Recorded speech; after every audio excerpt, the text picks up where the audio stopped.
I am addressing the Galactic Council of the Grand Federation. This is not a mere greeting, it is a grave and urgent warning concerning humans. Humans are, in many respects, quite average in terms of intelligence, ranking precisely in the middle between smart and stupid. I am acquainted with individuals who can navigate an entire asteroid field out of a star system, extracting all available resources without any assistance from AI or targeting systems. Yet, those same individuals struggle to restock a vending machine. I know a human who is unable to solve basic math problems, such as 5 plus 5, but this same person possesses the skills to repair a fusion reactor using nothing but a pipe wrench. Regarding combat capabilities, we will not consider humanity's super soldiers, the legionnaires, as an example. Rather, we will focus on the average human soldier. I know riflemen who cannot hit the broadside of a barn with a Gatling gun, yet when armed with a knife, they can overpower even the most formidable Manadan eviscerator drone. Conversely, there are humans skilled with long-range weapons, such as snipers, who can strike a target the size of a coin from 2 miles away, even in a hurricane. However, these same individuals would stand no chance in a boxing ring. Humanity occupies a unique position at the center of the sapient average, embodying the fastest and slowest members of any species, the smartest and the least intelligent, as well as the toughest fighters and the most pacifistic individuals. This is why humanity has carved out such a distinctive niche within galactic society, eliciting both admiration and disdain simultaneously. Consequently, it is common to find a human in nearly any role, as they adapt easily to various environments. A place that aligns with their biology allows them to adapt to nearly any circumstance they encounter, provided they have sufficient time, resources, or motivation to remain. They become indistinguishable from their own kin due to the remarkable determination with which they fulfill their responsibilities. However, this is not the purpose of my writing. I do not intend to extol their virtues. Instead, I come bearing a grave and earnest warning. Humans are significantly more perilous than they themselves realize. The average human is certainly this much, except in one particular regard: children, specifically juveniles or younglings, as we refer to them. We all exhibit a protective instinct towards our offspring to varying degrees, and this is undoubtedly true. Yet humans elevate this instinct to an entirely different level. In addition to her responsibilities of stocking vending machines and cleaning the ship, she devoted her leisure time to engaging with the younglings aboard. Given our familiarity with humans, we never questioned this behavior. They were always amicable and could be trusted beyond the usual expectations, much like any other race. I had perceived humans as merely abnormally normal until I encountered the singular trait of humanity that elevates them above the rest of us. By any conceivable measure, we are all inferior to this one characteristic. If I may quote Carr's words, "Anything to go by, in this regard, this situation pertains to the entire species rather than just a select few individuals." If what Carrie has informed me is accurate, it implies one of two possibilities. We either have an immensely powerful ally or an exceedingly perilous and nearly unstoppable adversary. To be honest, I prefer to consider the former. To comprehend the situation, I will elaborate. During a routine cargo mission, my ship and its crew were transporting goods to a human colony on the outer worlds to trade red spice and medical supplies, fairly straightforward items. We were ambushed by a group of Ronnie pirates, specifically the King's Masons.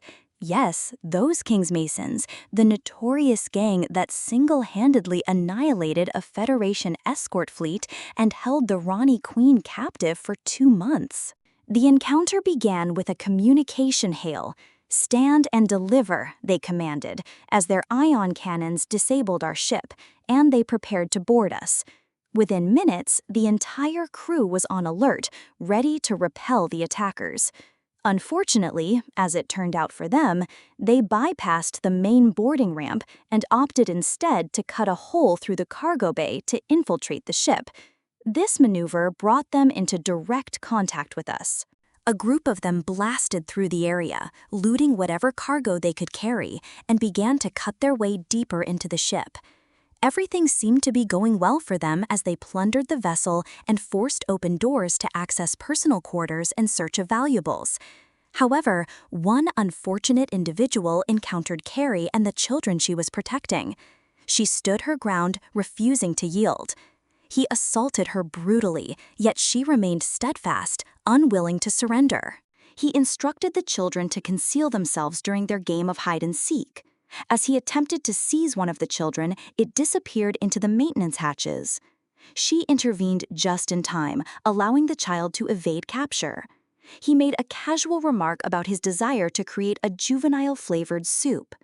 Carrie, with a wild banshee-like scream filled with hatred, rage, and anger, lunged at him. Caught off guard by her sudden assault, he was powerless to react as she swiftly pinned him to the ground. With nothing but her bare hands, she began to extract his teeth. I will reiterate this to eliminate any ambiguity. With her bare hands, she commenced the extraction of his teeth, accompanied by her furious banshee wails and the Rani warrior's blood-curdling screams of agony. The other warriors soon followed, only to meet similar fates. Carrie initiated a ruthless spree of death and sadistic insanity, severing legs, decapitating heads, then bludgeoning soldiers to death with their own dismembered limbs. It was during this massacre that I, along with many crew members, witnessed for the first time a Rani warrior experiencing the emotion of fear. Carrie encountered one Rani warrior and seized one of his grenades during her rampage. She shattered this unfortunate individual's jaw, forcing it open, then pulled the pin on the grenade and shoved it down his throat. The expression on that poor man's face will haunt me until the day I die, as he desperately clawed at his own abdomen in a futile attempt to remove the grenade. I will never forget the sheer terror reflected in his eyes as the grenade detonated, showering us with the guts and bone shrapnel of one of their own kin, which instilled fear in the rest of the warriors. Pirates fled the scene as the ship managed to free itself, narrowly escaping the barrage of expletives and curses hurled at them while they retreated into the void with their tails tucked between their legs. Carrie returned to a semblance of normalcy as the ship was restored to basic functionality. We executed an emergency jump to the human colony world and issued a distress signal. Human fleets were upon us within minutes. However, Carrie suddenly appeared to be normal. The look in her eyes diminished, her breathing steadied, and her expression relaxed. She exclaimed, "Oi! Uh-oh, oxen free! I give up. The pizzas are on me." Almost immediately after this declaration, the younglings, all unharmed and untouched, materialized and tackled her to the ground as if she were a delicate feather. She engaged in playful rustling with them before they collectively claimed victory and, with a concerted effort, carried her to the mess hall. We informed the humans who assisted us about everything Carrie had done, questioning her well-being.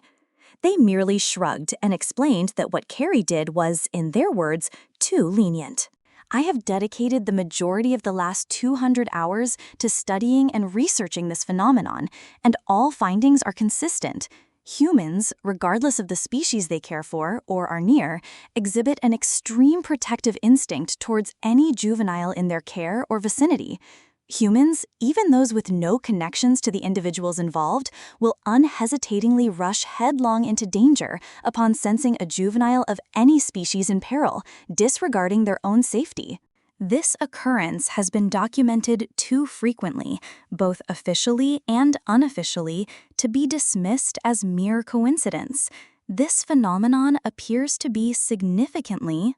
The intensity of parental instincts becomes more evident when it involves their own children, as well as family and friends.